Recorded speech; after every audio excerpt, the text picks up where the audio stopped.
म्हणून सुखे सुख पावला अखंडित।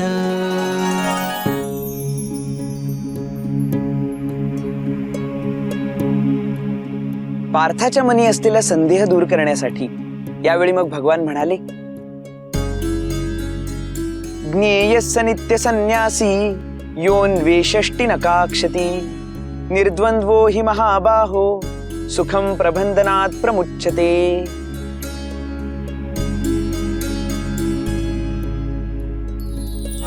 आता ग्रहादिक आवघे ते काही न लगे त्यजावे, जे घेते जाहले स्वभावे निसंगू म्हणून।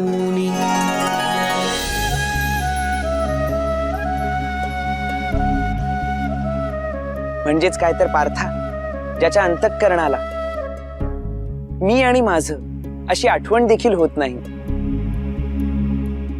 तोच नित्य संन्यासी असं जाणावं।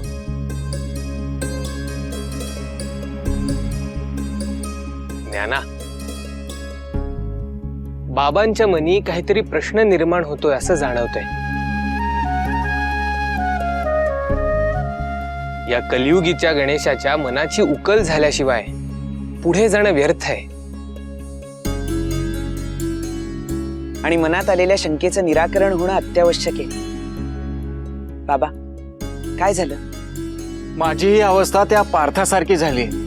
कर्म आणि संन्यास समजावून सांगताना आपण ज्या रचना योजल्या आहेत त्या नेहमीप्रमाणे साध्या, सोप्या, रसाळ्या, पण तरीही ते अधिक स्पष्ट व्हावे यासाठी आपण एखादे उदाहरण देऊ शकला तर या सामान्य बुद्धीस ते अजून खोलवर समजेल। सामान्य आणि असामान्य याच्या पल्याड असतं ते खरं कर्म, ज्याच्या त्याच्या प्राक्तनात लिहिलेलं, आणि ते करत असताना कसलीच आसक्ती न वाटणं म्हणजेच संन्यास।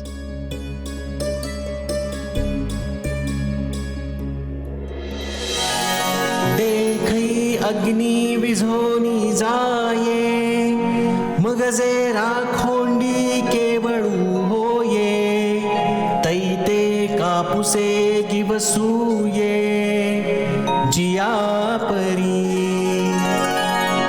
तैसा असतेनी उपाधी, ना कळी जे तो कर्मबंधी, जयाची ये बुद्धी संकल्पू नाही।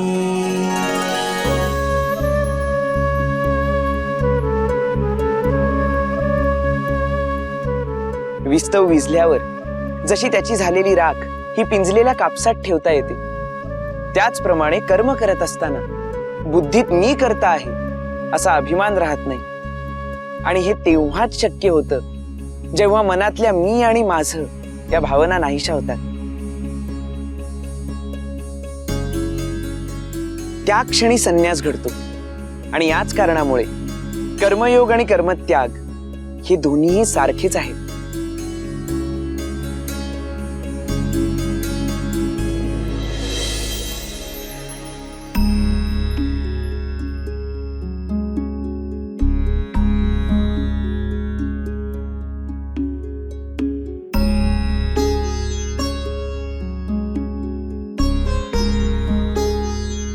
आलास विद्याधर?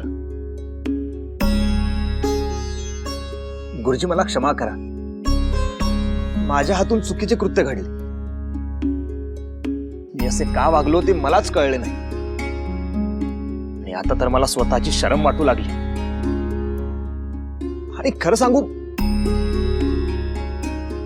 बोल बोल, मनात जे काही आहे ते बोल, मोकळा हो। म्हणजे सकाळी जे वर्तन माझ्या हातून घडले तेव्हा जणू मी नव्हतोच असे आता वाटू लागलंय।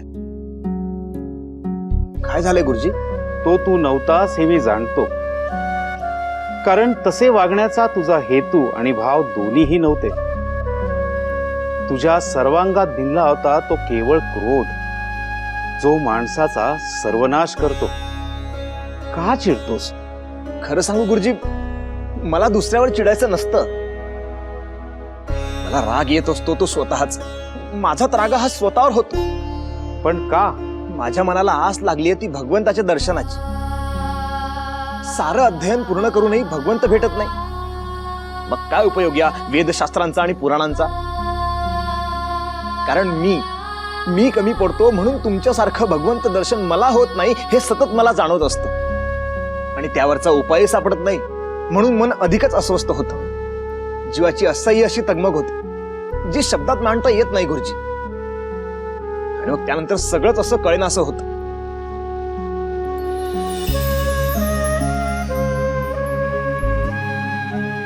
भगवंताचे रूप पाहण्यासाठी मन स्थिर हवं बाळा. मी सांगीन ते करशील. आज्ञा करा गुरुजी. नेवासा नामक ग्रामी एक जण गीता भाष्य करीत आहे. कदाचित त्या महानुभावाकडे तुला तुझ्या प्रश्नाचे उत्तर मिळेल. जा बाळा, तुझा मार्ग तुला साथ घालत आहे. कल्याण मस्त.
अहो सावरा सावरा,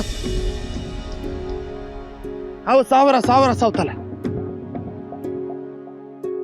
नाही काही नाही झालं. घेरीनं केवळ गोंधळल्यावाने झालंय तुम्हाला. चला या. नाही नाही मी ठीक आहे. उगाच तुम्हाला त्रास. हवं त्रास मला नाही, त्रास तुम्हाला होतोय. आणि संकट समय माणसानं संकोच नसतो करायचा. चला या या. चला चला चला चला चला बरं चला.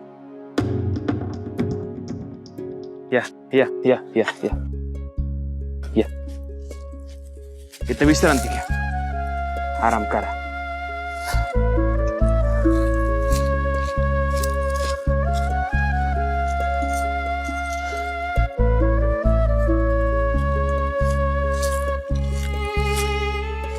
हे घ्या, जरा बरं वाटेल.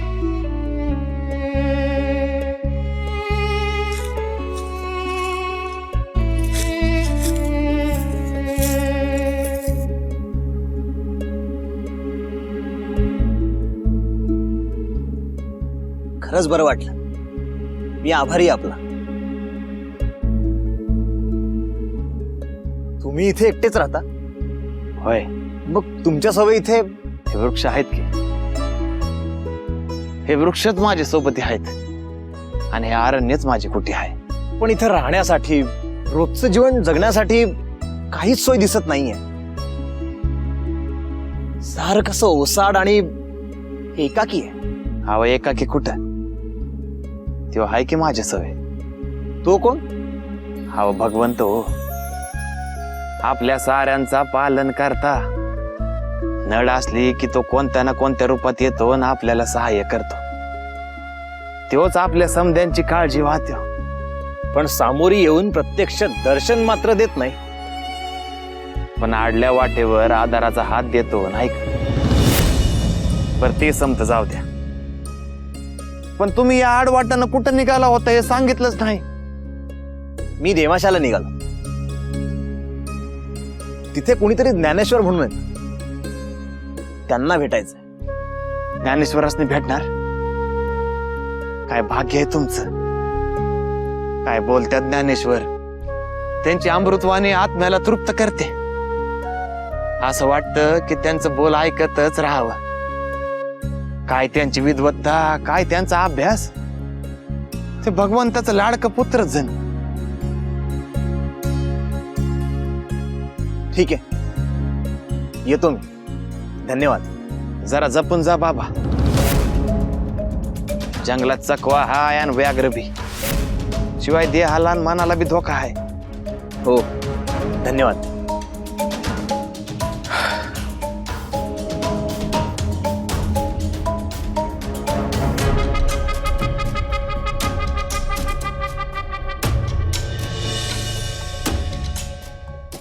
एरवी तरी पार्था जे मूर्ख होती सर्वथा ते संख्या योग संस्था जाणती केवी.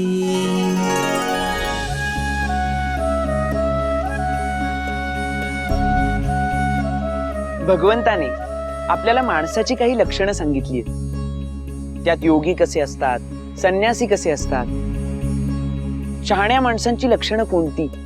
अहो एवढंच काय तर मूर्खांची लक्षणं काय आहेत हे देखील भगवंताने आपल्याला सांगितलंय. मूर्ख कोणाला म्हणावं? जो अज्ञानी आहे त्याला तर नाही. ज्या अज्ञानी माणसाला ज्ञान मिळवण्याची इच्छाच नसते किंवा आपल्याला ज्ञानाची आवश्यकता आहे याची जाणीव नसते, तो खरा मूर्ख.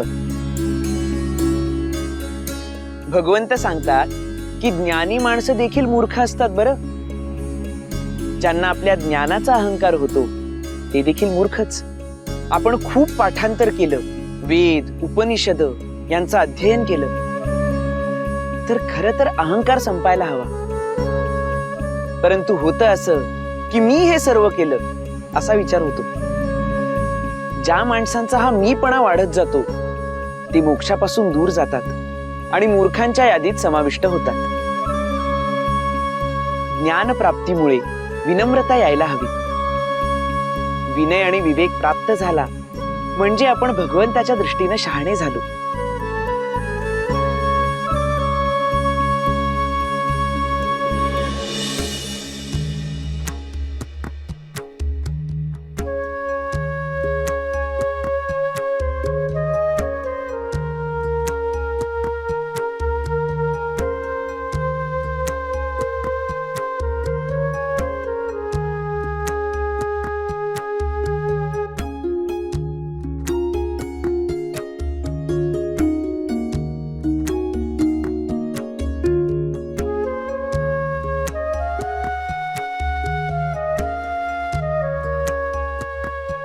देवा, जशी जशी तुझ्या भेटीची ओढ वाढत चाललीये तसा तसा तूच माझ्या समोर येतोयस.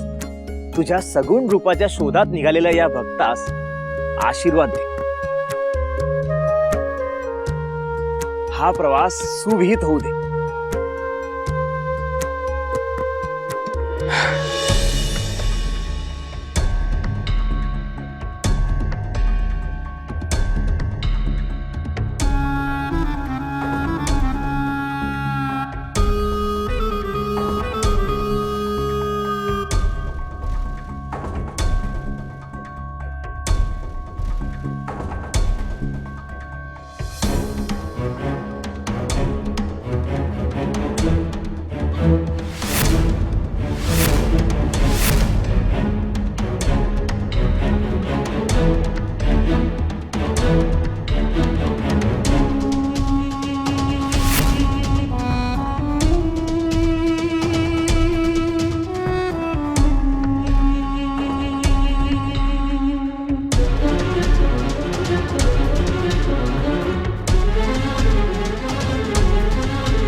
देवा, अरे मी तर तुझा आशीर्वाद घेऊन निघालो होतो, पण तू तर मला सोडायलाच तयार नाहीयेस. अरे मला असं का लटकवतोयस? माझा मार्ग मोकळा कर.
खूप उपकार झाले आपले.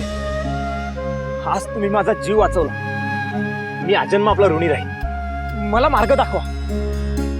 चल धावतो तुला वाट. चला.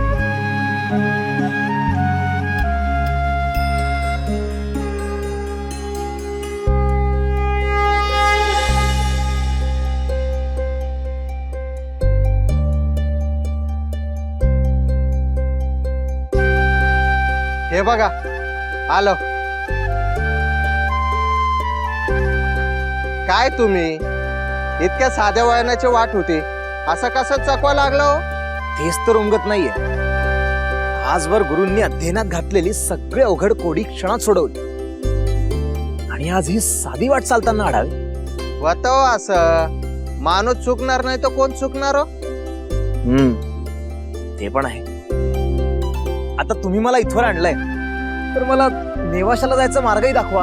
काय सांगता, नेवासाला निघालात म्हणजे तुम्ही ज्ञानेश्वरांना भेटायला निघालात म्हणायचं. तुम्हाला कसं कळालं?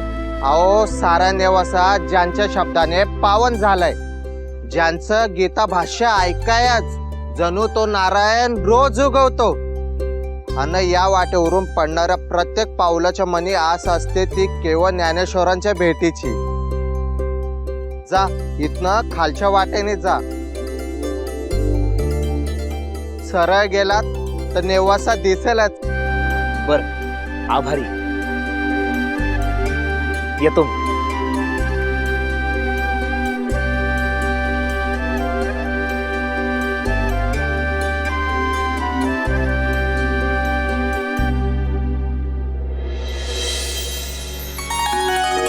जेणे भ्रांतीपासून हिरतले, गुरुवाक्ये मन धुतले, मग आत्मस्वरूपी घातले हरवनिया.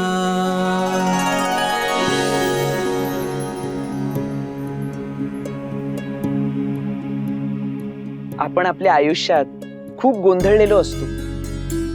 नक्की काय करावं, कसं करावं, आपण करतो आहोत ते योग्य आहे की अयोग्य, आपण संभ्रमित असतो.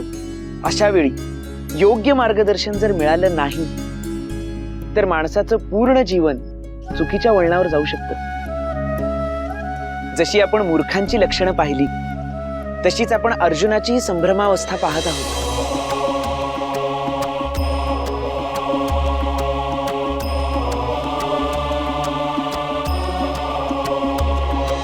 या गोंधळलेल्या अवस्थेतून मुक्त होण्याचा मार्ग भगवंताने सांगितलाय.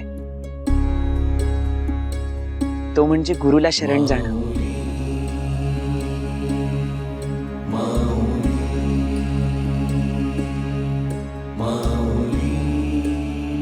गुरु हाच तो दीप आहे जो योग्य वाट दाखवतो. गुरुचा शब्द हीच त्याची आज्ञा मानावी. गुरुवर एवढा दृढ विश्वास ठेवावा की त्याने मृत्यू जरी घ्यायला सांगितला तरी तो हसत हसत स्वीकारावा, कारण त्यातही आपलं हितच असेल. गुरुशी एकनिष्ठ राहिलात तर बाकी सर्व अडथळ्यांना दूर करून आपण आत्मस्वरूप रूपी भगवंताला प्राप्त करू शकू. बोला पांडुरंग हरी वासुदेव हरी. पांडुरंग हरी वासुदेव हरी. पांडुरंग हरी वासुदेव हरी. पांडुरंग हरी वासुदेव हरी. बोला गोपाल कृष्ण भगवान की जय.